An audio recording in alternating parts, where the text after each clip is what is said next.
우리 지난주부터 시작해서 특별 새벽 부흥의 기간 동안 이사야 말씀 계속 보고 있습니다. 그래서 지난 주일부터 해서 오늘까지 이사야 말씀 보려고 하는데요. 이사야서가 총 150년의 시간을 역사적인 그런 배경을 가지고 쓰여진 책이라고 말씀을 드렸습니다. 그래서 1장부터 66장까지가 있는데 이 전체를 한 덩어리로 보지 않고 세 덩어리로 보거든요. 1장에서 39장까지는 이스라엘 민족이 이제 포로 멸망하기 전의 상황, 남유다가 멸망하기 전의 상황에 그 이스라엘 백성들에게 선포된 말씀입니다. 그래서 그때 아이를 낳으려고 하나 해산할 힘이 없다고, 그러니까 소망이 없고 새로운 소망을 기대할 수 없고 무기력해져 있는 그 당시를 배경으로 선포된 말씀이 1장부터 39장까지의 말씀. 그리고 두 번째 덩어리가 40장부터 55장까지인데요. 여기 말씀은 이스라엘 민족이 바벨론에 망해버렸어요. 남유다가 바벨론에 망해버렸습니다. 그래서 포로로 끌려갔어요. 포로로 끌려가가지고 거기서 정말 영적으로 너무 갈망하고 갈급해 있는 그런 상황에 하나님께서 이들 백성들에게 선포하시면서 뭐라고 하냐면 여호와께로 돌아와라, 하나님께 돌아와라 라는 그런 말씀이 이 중간 40장에서 55장까지의 말씀입니다. 그리고 마지막 끝부분은 56장에서 66장까지. 이 말씀은 이스라엘 민족이 바벨론 포로로 끌려갔다가 이제 포로 귀환이 됩니다. 다시 예루살렘으로 돌아왔어요. 와, 그럼 너무 잘된 일 같은데 그게 아니죠. 돌아왔는지 이 땅은 너무 황폐화된 겁니다. 폐허가 된 겁니다. 다시 성전도 일으켜 보려고 하고 성벽도 쌓아 보려고 하지만 역부족이었습니다. 그래서 더 깊은 좌절, 오히려 이전보다 더 깊은 그런 절망 가운데 빠져있는 그 이스라엘 백성들이었는데 회복의 가능성이 전혀 없는 그런 상황 가운데에서 느닷없이 하나님께서 여호와의 영광이 임하였으니 이제 일어나라, 빛을 발하라 라고 선포해 주시는 말씀이 60장에 나오는 거죠. 그래서 이전까지는 이 이스라엘 민족이 민족적인 이스라엘 나라를 회복시키는 것, 다윗의 왕권을 회복시키는 것, 솔로몬의 영광을 회복하는 것, 여기에 초점이 온통 맞춰져 있었는데 하나님께서는 더 큰 계획을 가지고 계시다라는 것을 선포하고 계시는 겁니다. 뭐냐면 하나님의 하나님의 영광이신 예수 그리스도께서 이 땅에 오셔서 우리 죄와 사망의 권세 가운데 사로잡혀 있던 우리 모든 사람들을 회복시키시고 그들을 통해서 이 땅 가운데 하나님 나라를 이루실 것이라는 그 하나님의 계획이 이제 하나님의 때에 이루어질 거라고, 여태까지 단 한 번도 그 계획을 물은 적도 없고 그 계획이 실패된 적도 없었다라고 계속 그 일들은 진행되고 있는 중이었다라고 얘기해 주시는 게 이사야 56장에서 66장까지의 말씀인 거죠. 그래서 이제는 우리가 이전까지는 우리 개인의 행복을 추구하는 그런 삶을 살았다면 개인의 행복, 날마다 변할 수 있는 날씨와 같은 이 개인의 행복이 아니라 이제는 하나님의 기쁨, 기후와 같이 우리 하나님 기쁨 안에 거하는 그런 존재가 됐다라고 말씀을 드렸습니다. 하루하루 날씨는 바뀔 수 있지만 우리가 살아가는 큰 기후는 변화되어 있는 그런 존재가 된 겁니다. 그리고 그렇게 하나님을 기뻐하는 삶이라는 게 뭐냐면 하나님을 영화롭게 하고 영원토록 즐거워하는 이 두 가지가 분리되어 있지 않는 거, 하나님을 기뻐하는 게 하나님을 영화롭게 해드리는 거고 기쁘게 하나님 예배하고 찬양하는 것이 하나님의 영광을 드러내는 우리의 삶의 모습이라는 것을 우리가 그때 말씀을 통해서 봤습니다. 이렇게 우리가 이제 본질적으로 좀 변화가 일어났습니다. 여호와의 은혜의 날로 인해서 본질적인 변화가 일어났더니 그 다음에 우리 실제적인 삶에 개인에게 변화가, 또 다른 변화가 일어났는데 구체적으로 어떤 변화가 일어났냐면 사명의 변화가 일어났습니다. 사명의 변화. 우리는 구원, 복음 그러면 나 혼자 천국 티켓 얻어가지고 하늘나라 가지요 하는 그 찬양이면 끝나는 줄 알았는데, 나 혼자 천국 가는 이야기인 줄 알았는데 그게 아니라는 거예요. 이 세상을 향해서 하나님이 가지고 계셨던 이 세상 전체를 회복하고 싶으신, 하나님 나라를 이루고 싶으신, 그 황폐하고 무너졌던 것을 회복시키고 싶으신 하나님의 그 일들을 우리를 통해서 같이 하고 싶으시다는 겁니다. 공의가 무너지고 정의가 사라진 곳에서 다시 하나님의 그 공의가 회복되고 정의가 회복되고 연약하고 억눌린 자들이 다시 살아나는 일들을 우리를 통해서 하고 싶으시다는 겁니다. 그래서 우리를 뭐라고 부릅니까? 여호와의 제사장이다. 우리 하나님의 봉사자다. 하나님과 세상 사이에 우리가 중재자로 꼈다는 거예요. 제사장이라는 게. 하나님이 하고 싶은 일들을 해내는 사람들이 우리라는 겁니다. 여호와의 봉사자라는 겁니다. 그런 우리의 사명의 변화가 생겼습니다. 그리고 또 다른 변화가 있습니다. 그건 뭐냐면 정체성과 방향의 변화입니다. 정체성의 변화는 우리가 요즘 사람들이 늘 다른 사람의 평가를 가지고서 자신을 바라보기도 하고, 반대로 나 스스로 자신을 평가하는 자존감의 이야기들 많이 하는 이런 시대인데, 다른 사람의 시선도 나 스스로의 시선 평가도 아닌 누구의 평가로 자신을 보는 겁니까? 하나님의 평가. 하나님이 다시는 너를 버린 땅이라고 하지 않겠다. 다시는 너를 황무지라고 하지 않겠다. 너는 나의 사랑이고 나의 기쁨 받는 자다. 그런 상태라는 것을 우리가 깨닫게 되는 거, 우리 정체성의 변화인 거예요. 그리고 이런 정체성의 변화를 갖게 된 사람은 어떻게 됩니까? 어느 상황에, 어떤 환경에, 어떤 문제, 어떤 실수, 어떤 형편에 있든지 간에 누구를 향하게 돼 있는 겁니까? 하나님을 향하게 되는 거죠. 이게 방향성의 변화인 겁니다. 그래서 이 이야기가 지난 7일간의 이야기였습니다. 그 얘기가 이런 얘기였나 싶으시죠? 정리 다 됐습니다. 어떤 분께서 어제 우리 어묵 먹으면서 그런 얘기 하더라고요. 목사님, 매일매일 은혜 너무 많이 받았는데 집에 가면 무슨 말씀인지 하나도 기억이 안 나요. 그래서 제가 그분께 말씀드렸죠. 집사님, 저도 제가 어제 뭔 얘기 했는지 기억이 안 나요. 근데 그렇게 우리 하루하루 우리 가운데 말씀을 주셨잖아요. 그렇게 우리 하나님께서 특세에 갈망하는 마음으로 모인 우리들에게 하나님의 뜻을 알려주시고, 좀 또 특별하게 이번에는 좀 그렇게 갈망하는 분들이 많으셨던 것 같아요. 은혜의 자리를 갈망하셨던 분들이 많으셔서 뭐 정확한 통계는 아닌데 오시기 시작하신 분들이 한 80% 정도는 처음부터 끝까지 이렇게 완주를 하셨다라고 그렇게 들었습니다. 거의 빠지지 않고 새벽에 은혜를 사모하면서 오셨고, 얘기 들어보니까 또 어떤 분들은 이렇게 가이드북 안에 이렇게 도장 찍는 거 있었잖아요.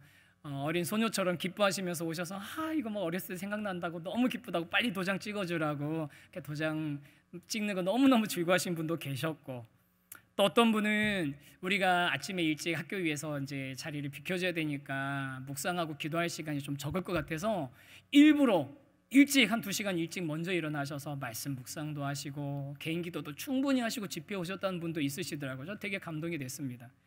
다양한 방법으로 이 특별 새벽 부흥회를 사모하셨구나.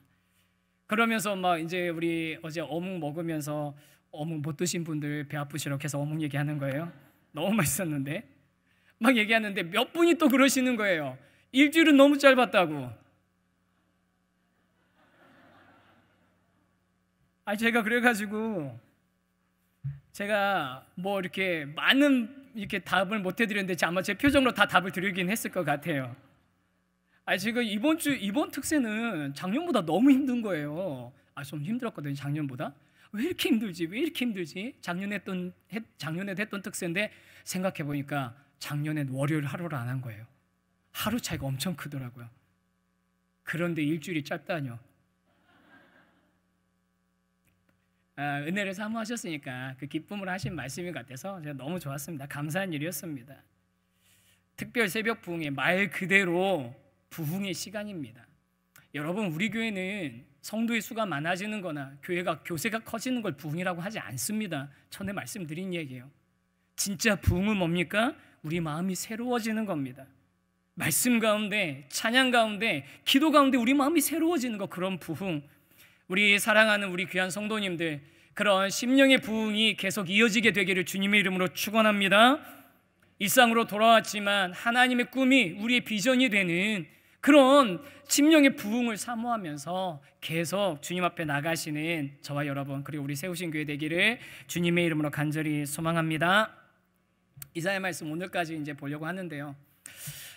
이사야서가 그냥 이렇게 줄줄줄 쓰여져 있는 산문이 아니라 운문, 시나 노래 같은 거라고 했습니다. 그러다 보니까요, 이 이사야서 내용이 사실은 읽다 보면 내용도 길기도 길지만 양이 많기도 하지만 내용이 읽다 보면 이게 누가 하는 얘기야, 왔다 갔다 했던 말 또 하는 것 같고 그런 경우들이 많이 있거든요. 왜 그러냐면 사실은 우리 개역개정 성경에는 드러나지 않는 또 하나의 뭔가가 특징이 이사야서에 있어요. 그게 뭐냐면 이사야라는 선지자가 하나님께 말씀을 받아서 하나님의 감동으로 자신이 표현한 선포한 말씀이 있는가 하면 그 중에는 이사야가 하나님으로부터 직접 들은 여호와 하나님께서 이렇게 말씀하셨다고 해서 따옴표에 안에다 집어넣어야 되는 그런 말씀들도 그 안에 여러 개가 들어있는 겁니다. 그러니까 하나님 말씀하시고 나시면 그 말씀을 가지고서 이사야가 또 부연해서 선포하고 하나님 말씀하시는 것에 이사야가 응답하고 이런 식의 왔다 갔다 주고받고 하는 이야기들이 이사야서에 많이 있는데 우리 개역개정 성경에는 그게 잘 안 보여요. 그러니까 읽으면서 이거를 우리가 이게 뭐 말이 맨날 반복되는 것 같고 왔다 갔다 하는 것 같고 그렇게 느껴질 수밖에 없는 거죠. 그래서 보통은 이사야서가 이렇게 좀 뭐 한 장 안에 한 번, 두 번 정도 그렇게 반복이 왔다 갔다 되는데 특별히 오늘 읽었던 부분은 이 짧은 몇 절 안 되는 구절 안에 이사야 선지자와 하나님의 말씀의 인용이 여러 차례 왔다 갔다 반복하고 있는 구절입니다. 그래서 오늘 이 말씀을 지금 처음에 읽을 때는 개역개정 성경을 읽었지만 조금 있다가 새 우리말 성경이라는 새 번역으로 되어 있는 그 성경이 최근에 나왔는데 거기에 마침 하나님은 하나님이라고 가로 펴져 있고 선지자가 말하는 선지자라고 가로 표시가 되어 있는 그런 번역이 있어서 그 말씀 몇 구절 인용하면서 이 말씀이 하나님께서 우리에게 주시는 명령들, 이 말씀 안에서 우리 하나님 우리에게 허락하시는 우리에게 주신 사명들을 한번 좀 발견해 보려고 하거든요. 우리 첫 번째 주제 한번 같이 한번 읽겠습니다. 시작. 우린 성벽의 파수꾼 쉬지 않으리. 우리는 성벽의 파수꾼입니다. 쉬지 않을 것입니다. 6절과 7절 새 한글 성경으로 제가 이렇게 좀 준비해 왔는데요. 하나님께서 하시는 말씀 부분 읽고 또 예언자가 선지자가 하는 부분 또 우리 한번 이렇게 나눠서 읽어보겠습니다. 먼저 하나님께서 하신 말씀입니다. 읽습니다. 시작. 예루살렘아 너의 성벽들 위에 내가 파수꾼들을 정해 세워두었다. 온 종일과 온 밤 내내 그들은 말없이 가만히 있지 않을 것이다. 하나님께서 이렇게 말씀하셨습니다. 그러니까 그 말씀을 받고 예언자, 선지자가 이렇게 얘기합니다. 계속 읽습니다. 시작. 여호와를 기리는 여러분은 쉬지 마세요. 그 다음 페이지 있습니다. 여러분은 여호와도 쉬지 못하시게 하세요. 여호와께서 예루살렘을 다시 일으켜 세우실 때까지는 예루살렘이 세상에서 칭송받게 만드시기까지는 여러분 하나님께서 예루살렘을 향해서 너의 성벽들 위에 내가 파수꾼을 정해서 세워뒀다라고 말씀하십니다. 여러분 그럼 한번 생각해 보세요. 지금 이 세 번째 덩어리에 해당되는 이 말씀인데 이스라엘 민족이 포로에서 귀환해 와서 지금 뭘 하고 싶어 하는 겁니까? 예루살렘 성전도 다시 세우고 싶고 예루살렘 성벽도 다시 세우고 싶어 하고 있는 상황입니다. 이때 하나님의 선포된 말씀이면 여기서 말하는 내가 성벽에 사람들의 파수꾼을 세웠다라고 하면은 이 성벽이 예루살렘의 물리적인 성벽이겠습니까? 아니면 다른 것이겠습니까?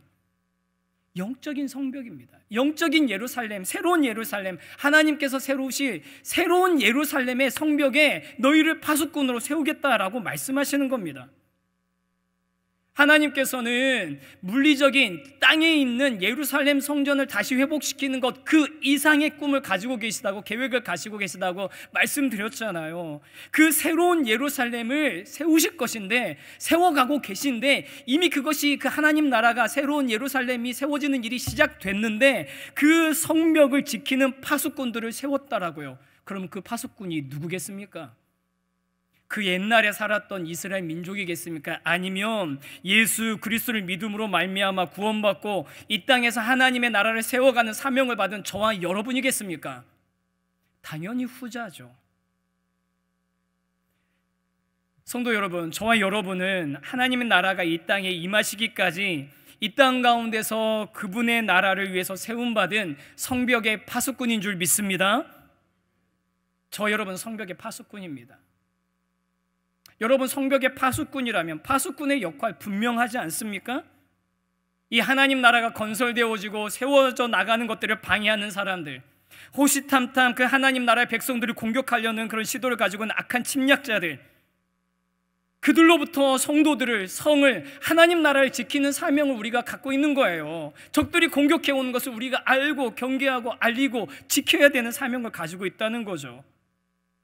그게 저와 여러분을 향해 맡기신 하나님의 파수꾼의 사명입니다.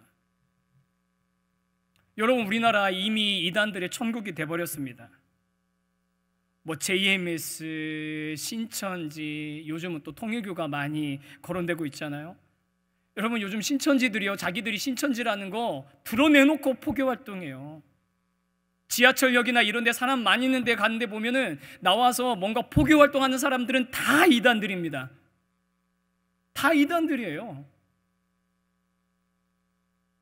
대놓고 자기들 활동하고 있습니다. 자기들 교주들이 그렇게 문제를 일으켰어도 그것과 아랑곳하지 않고 당당하게 포교 활동하고 있는 그런 모습들 보면 얼마나 좀 답답한지 모르겠어요. 그리고 요즘 뭐 통일교 이야기 나오잖아요. 그 통일교 그 원래 교주가 문선명이지 않습니까? 진짜로요. 문선명. 그 의미를 담고 있는 거예요. 해와 달 다.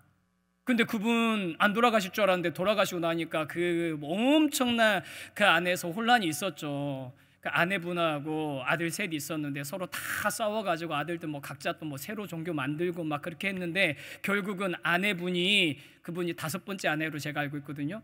그분이 그 이제 통일교를 장악하시고 그리고 나서 자신을 뭐라고 부르는 줄 아세요?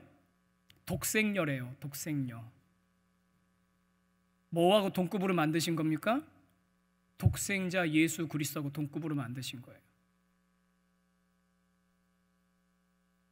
그런데 그런 분들이, 그런 단체가 지금 설마 했지만 우리 뭐 정치나 이런 사회 곳곳에 영향력을 미치면서 해왔다라는 사실이 좀 드러나는 걸 보면서, 뭐 진실은 명확한 건 나중에 다 밝혀져야 되겠지만 되게 씁쓸하더라고요. 여러분, 이 시대에 이렇게 하나님의 백성들, 하나님의 성을 공격하려는 시도들이 너무나 많습니다. 그것뿐 아닙니다. 문화적으로, 사회적으로도 수없이 많은 도전들이 있습니다. 진리에 관해서 도전들이 있습니다. 우리 세계관에 대한 도전이 있습니다. 우리 인식에 대한 도전들이 있습니다. 그래서 이런 도전들이 굉장히 많다 보니까 예전부터 우리 신앙의 선배들이 우리의 신앙을 변론하는 그 영역을, 신앙을 변호하는 그런 부분을 뭐라고 얘기하냐면 변증학이라고 불렀거든요. 변증한다. 그런데 그걸 갖다가 굳이 영어로 풀어서 설명하면 뭐냐면 Defense of Faith예요. 신앙을 지키겠다, 방어해야겠다. 여러분, 우리는 파수꾼이 돼야 됩니다. 우리의 신앙을 지켜야 되고요. 특히 우리 다음 세대의 신앙을 지킬 수 있어야 됩니다. 여러분, 우리가 지켜야 된다고 문화로, 사회로부터, 여러 가지 사상으로부터, 그런 어떤 신념체계나 세계관으로부터 우리 자녀들 지켜야 된다라는 게 무조건 바깥의 것들이 잘못되었고 그것들을 거부하고 우리들끼리 똘똘 뭉쳐서 우리 서로만 바라보면서 눈 가리고 살아가자, 그런 얘기는 절대 아닙니다. 그럼 무슨 얘기냐면요, 아무런 생각 없이 그것들을 받아들이고 아무런 생각 없이 그 세계관에 동화되는 것을 우리가 주의해야 된다는 거예요. 여러분, 우리가 접하고 있는 것들이, 우리가 보고 있는 것들이, 듣고 있는 것들이 우리들에게 얼마나 많은 영향을 미치는지 우리 경계해야 됩니다. 지난 몇 달 전에 우리 교역자들 다 같이 그 유명한 감독님이 만드신 그 미키 17이라는, 봉준호 감독이 만든 미키 17이라는 영화를 좀 보고 왔거든요. 뭐 공상과학 영화라고 그래서 막 제가 재밌게 보려고 해서 이제 보고 봤는데, 뭐 이제 내용이 무슨 얘기냐면, 지구가 망해가니까 지구를 대체할 행성을 찾는 그런 탐험대를 보내는 거예요. 탐사대를 보내는데 그 탐사대 그 대원들을 모집해요. 모집하는데 지구에서 문제를, 말썽을 많이 일으킨 한 사람이 도망가고 싶어서 그 대원으로 자원을 합니다. 그러면서 어떤 직무에 자기가 지원을 하냐면 익스펜더블이라는 데 지원을 해요. 익스펜더블, 뭐냐 보면 소모품. 사람인데 자기가 그 역할을 하겠다고 지원을 해요. 근데 그게 뭐냐면은 이 사람을 복제를 하는 기술을 가지고 있는데, 그 사회가 어떻게 하냐면 새로운 그 행성에 가서 탐험을 하고 정착을 하려면 굉장히 위험한 환경이 있을 거 아니에요. 공기는 맞는지, 뭐 방사선 양은 맞는지, 뭐 추위는 견딜 수 있는지, 바이러스는 없는지, 이런 것들 하나하나 다 체크를 해봐야 되는데, 그거를 대신 체크해줄 사람으로서 이 사람이 그 역할을 하는 거예요. 그러니까 미키 1호가 가서 이렇게 죽고 나면, 실험하다 죽고 나면, 어떤 환경에서 죽고 나면 미키 2호를 복제를 해서 만드는 거예요. 미키 2호가 죽고 나면 미키 3호가 또 만드는 거예요. 그렇게 만들어서 몇 호까지 갔냐면 17호까지 가서 미키 17이거든요. 뭐 내용이야, 뭐 사회적으로, 뭐 여러 가지 정치적으로, 기술, 인간의 그런 모습에 대해서 여러 가지 풍자하는 내용이 있지만, 제가 그 영화 보고 나서 잔상이 떠나지 않는 장면이 하나 있는데, 사람을 복제한다고 그랬잖아요. 복제를 어떻게 하냐면은 사람을 무슨 옛날 프린트, 큰 프린터에다 놓고 사람 프린터하는 것처럼 찍찍찍찍찍찍찍찍찍찍찍 하면서 사람을 조금씩 만드는 거예요. 덜컹덜컹 하면서 사람이 조금씩 나오는 거예요. 그리고 거기다가 정신을 집어넣는 거죠. 혼란스럽더라고요. 그럼 저걸 사람이라고 불러야 되나? 어디까지가 사람인 거지? 여러분, 어디까지가 사람인 겁니까? 뭐가 사람의 본질입니까? 막 그런 혼란한 마음들이 막 들면서, 아이, 설마 저렇게까지 되겠어? 설마 저렇게까지 되겠어? 하고 생각을 했지만, 그런데 마음 한켠에서는 두려움이 생기는 거죠. 어떤 두려움이냐면요, 여러분, 이거 여러분의 그 나이가 증명되는 일인데, 전격 제트 작전 아십니까? 아시는 분들 많이 계시죠. 마이클이 시계 하나 딱 꺾어서 키트 도와줘 그러면은 자동차 갑자기 불이 반짝반짝하면서 자율주행으로 와가지고 문 탁 열고서 도와주고 적들 물리치고 했던 거, 그게 여러분 제가 어렸을 때 초등학생 때 봤던 드라마예요. TV 드라마. 그런데 지금 똑같이 되고 있지 않습니까? 스마트폰에 목적지만 입력하면 차가 와가지고 문 열어주고 데려다주고, 충분한 기술 다 있다고 제가 알고 있어요. 이미 되고 있는 곳들도 있고. 여러분, 우리가 이 시대에 정말 많은 것들을 보고 듣고 아이들이 접하고 있는 이런 상황들, 우리들도 마찬가지고요. 그럴 때 여러분, 그것들이 나도 모르게 그냥 세계관을 형성하고 가치관을 형성하고 있는 그런 이 시대를 우리는 주의 깊게 봐야 되는 겁니다.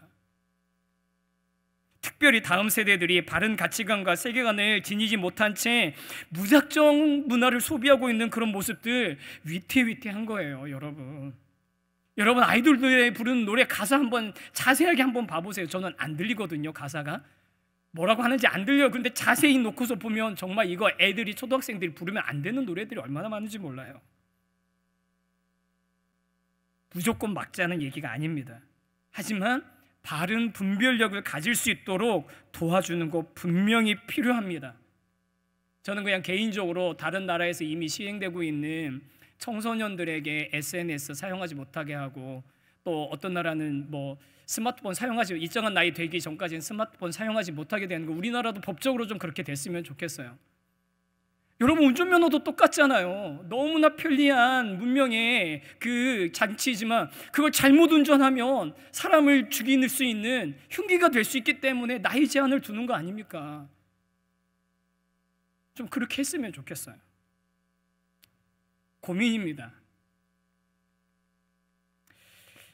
우리가 그 아이들에게 있어서 아이들이 그냥 무분별하게 그런 것들을 소비하고 그냥 생각 없이 따라가는 흐름에 그냥 자신을 맡기도록 하지 않게, 그렇게 하지 않도록 우리가 그들의 파수꾼이 되어줘야 하는 줄 믿습니다. 우리 사랑하는 성도 여러분, 우리 부모님들, 우리 다음 세대들과 함께 우리 같이 믿음의 가정 꾸려나가기 위해 애쓰고 계시는 분들, 우리 아이들 믿음의 자녀로 키우려고 애쓰고 계신 우리 성도님들, 저와 여러분은 파수꾼입니다. 지켜야 돼요. 이번에 특별 새벽 부흥회 때 참 감사한 일이 여러 가지 있었는데, 그 중에 하나 감사했던 거는 이번에요, 우리 초등부 유치부 친구들이 되게 많이 참여를 하는 거예요. 저 되게 놀랍고 저 감동받았습니다. 아이들 6일 동안 전참한 친구들도 꽤 많아요. 꽤 많아가지고 제가 정말로 진짜 그때 특세 기간 동안에 제가 농담처럼 말씀드렸는데 깜짝 선물 가정별로 좀 보내려고 합니다. 가정별로 깜짝 선물 보내려고요. 그래서 그런 뭐 유치부, 초등부 이런저런 좋은 이야기들, 재밌는 이야기들 많이 있는데 아이들이 부모님들이 깨워가지고 데려온 친구들도 있겠지만 반대로 애들이 꼭 가야 된다고 그래서 온 부모님들도 많다는 거예요. 부모님들 그런 분 계시죠? 애 때문에 오신 분 계시죠? 어떤 분은요, 차를 빼야 되는데 이중주차돼 있어서 본인은 포기하고 싶었는데 애가 꼭 가야 된다고 그래서 카카오바이크 타고 오셨대요. 애하고 같이. 정말 감동이더라고요. 또 어떤 분은 아이가 일상생활에 조금 그렇지 않습니까? 특세 참여하고 나면 애가 일과생활, 일상생활에 좀 지장이 있을 것 같아서 일상생활 지장이 있을까 봐 본인은 특세 얘기도 꺼내지도 않았는데 아이가 가야겠다고, 가고 싶다고 그래서 했대요. 그랬는데 웬걸요? 오히려 그 일상생활 동안 애들이 너무 그것들 잘하고 있다는 얘기를 오히려 더 많이 들었다는 겁니다. 그래서 이 특세 때문에 내가 생각하는 그 생각을 뛰어서 일하시는 하나님을 경험했다고 그런 고백을 우리 전도사님에게 했다는 그런 얘기, 너무 귀한 얘기도 들었어요. 너무 감사한 거죠. 그런 시간들이 내 생각을 뛰어넘어서 일하신 하나님, 그래서 하나님을 향한 믿음이 더 견고해지는 그런 시간이 됐다는 그런 고백을 해주셔서 제가 너무 감사했거든요. 사랑하는 성도 여러분, 우리 교회가 앞으로 이런 모습을 계속 이어갔으면 좋겠습니다. 특세 그냥 어른들만 오는 특세가 아니라 우리 모든 세대들이 같이 모여서 신앙의 자산들을 쌓아가는 시간이 되었으면 좋겠습니다. 그냥 생각 없이 세상에 사는 대로 가는 게 아니라 교회 안에서 정말 말씀 듣고 찬양하고 기도하는 모습 보면서 자라나고, 우리 부모님이 찬양하고 기도하고 말씀 듣는 모습 보면서 자라나면요, 그 아이들이 나중에 그게 자기의 영적인 자산이 되는 거 아니겠습니까? 나중에 본인이 혼란스러울 때, 나중에 방향을 잃었다고 생각했을 때, 나중에 내가 기댈 곳이 아무것도 없다고 생각했을 때 어떻게 하겠습니까? 둘째 아들처럼 내 아버지 집이 있는데, 우리 엄마 아빠가 기도하던 자리가 있는데, 내가 함께 갔던 그 자리가 있는데, 그거 기억하면서 돌아올 거라고 저는 확신합니다. 여러분, 우리 계속 우리 교회만의 그런 특별 새벽 부흥에 우리 문화 만들어갔으면 좋겠습니다. 계속 우리 아이들과 함께 같이 해나가고 함께 같이 이 신앙이 전수되어져 가는 것을 꿈꾸면서 우리가 곁에서 든든하게 얘네들이 바른 가치관 가지고 바른 성경적인 세계관 가지고 일어설 때까지 우리가 좀 파수꾼으로 버텨줄 수 있는 그런 교회가 되면 좋겠습니다. 할렐루야. 정말 그런 교회 됐으면 좋겠습니다. 그래서 제가 오늘 깜짝 발표 하나 하려고 합니다. 이제 내년 준비해야 되잖아요. 2026년. 그래서 내년 2026년 여름에 우리가 모든 세대가 한 번에 같이 동참하는 전 세대, 전 가족, 전 교인 여름 수련회를 2박 3일 동안 하려고 합니다. 오, 괜찮습니다. 이 반응이 좋습니다. 다시 한 번만 더 시작하려고 합니다. 그러면 와 한번 해주셔야 돼요. 아셨죠? 내년에 전 교회, 전 세대, 전 가족이 함께하는, 온 교인이 함께하는 2박 3일 전교인 수련회를 하려고 합니다.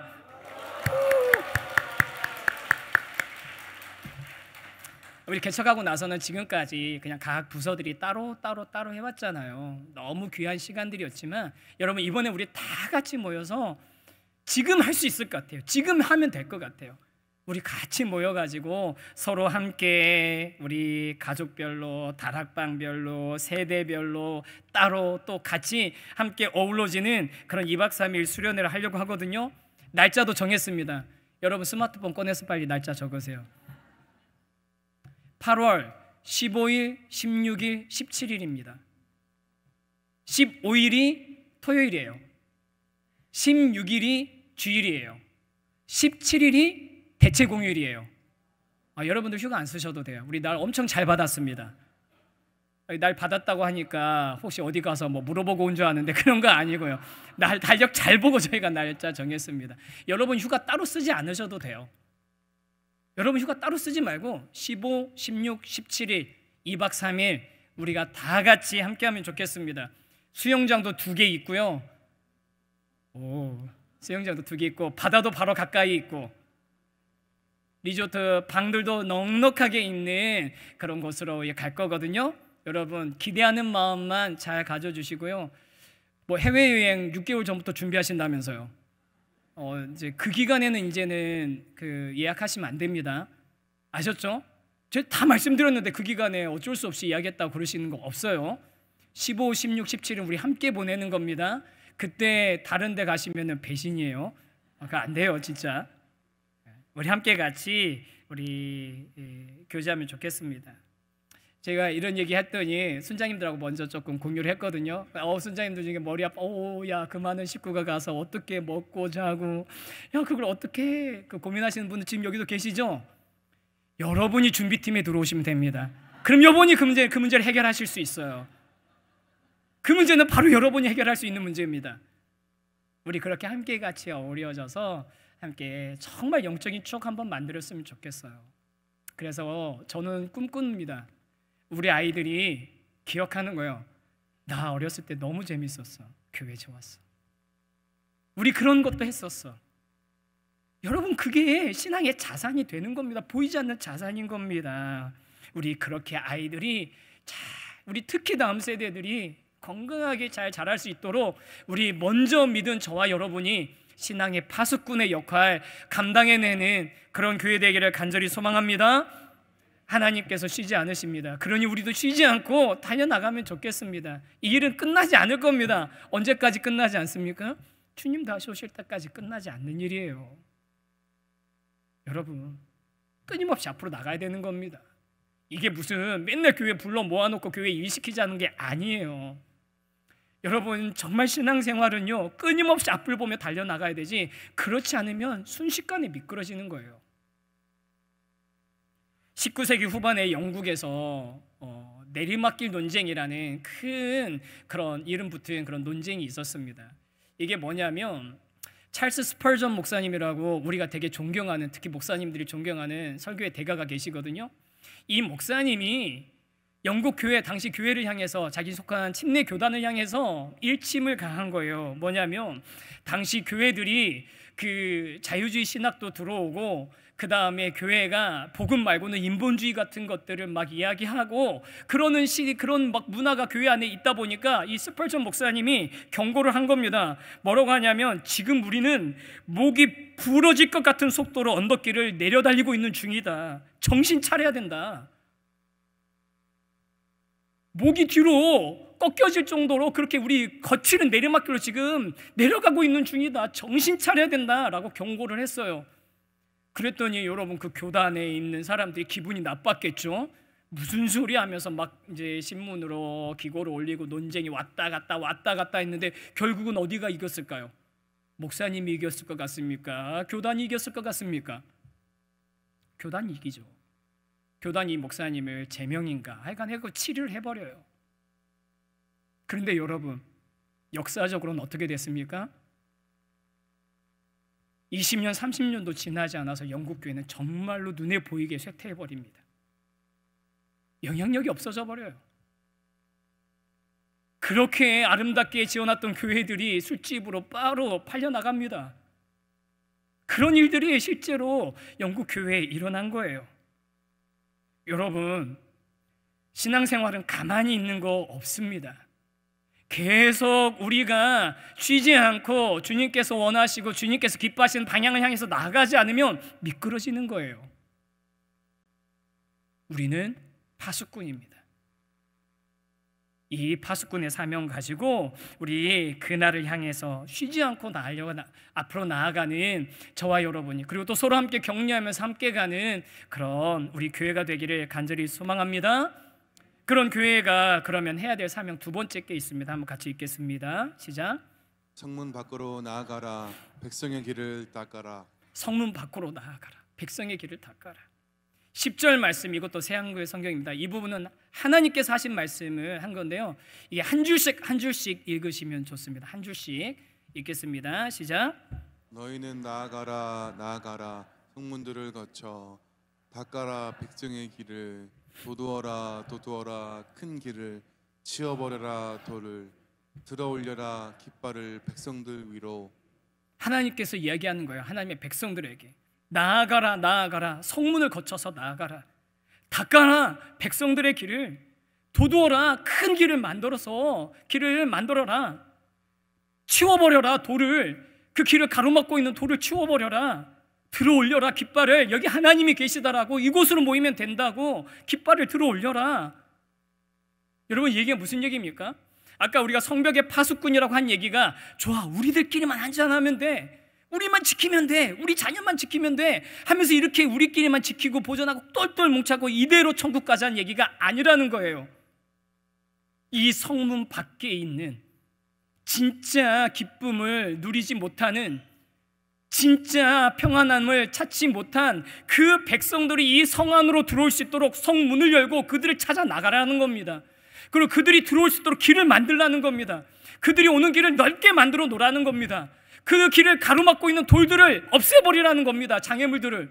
여기 하나님이 계시다라고 깃발을 들어 올리라는 겁니다. 찾아올 수 있게. 여러분, 이게 우리의 또 다른 사명인 겁니다.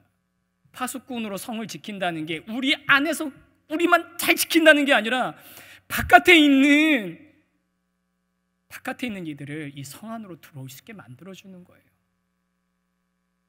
우리가 가을만 되면 새생명 축제를 지금 해오고 있습니다.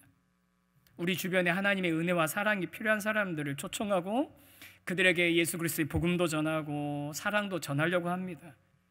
교회의 따뜻한 환대를 좀 경험할 수 있게 해드리려고 합니다. 그래서 지난 특세 기간 동안 여러분 한 영혼 작정하시라고 이름도 적고 기도 제목도 적으라고 했었죠. 여러분 그분들 이제 품고서 계속 기도해 나가시고요. 이번 주에 한번 연락 한번 하셔야 됩니다.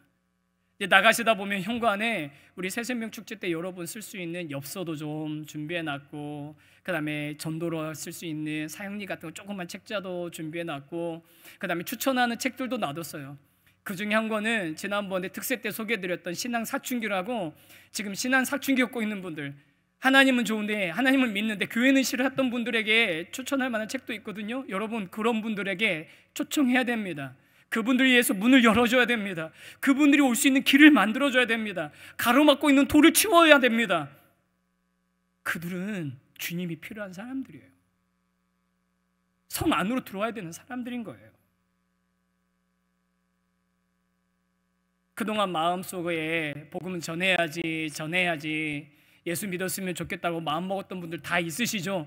그런데 항상 망설여지잖아요. 항상 내가 마지막 전하는 거 못하고 있었잖아요. 내가 혹시 전했는데 거절당하면 어떨까? 내가 했는데 혹시 그 카카오톡에 요즘 익십이라고 하죠. 읽었는데 반응 없으면 어떡할까? 혹시 이번엔 그럴지도 모르죠. 그런데도 여러분 그럴까봐 지레짐작하고 우리가 전하지도 않으면 어떡합니까? 전해야 됩니다. 초청해야 됩니다. 그래서 이 시간에 새생명 축제팀에서 이런 마음을 담은 영상 하나 만들었다고 하거든요.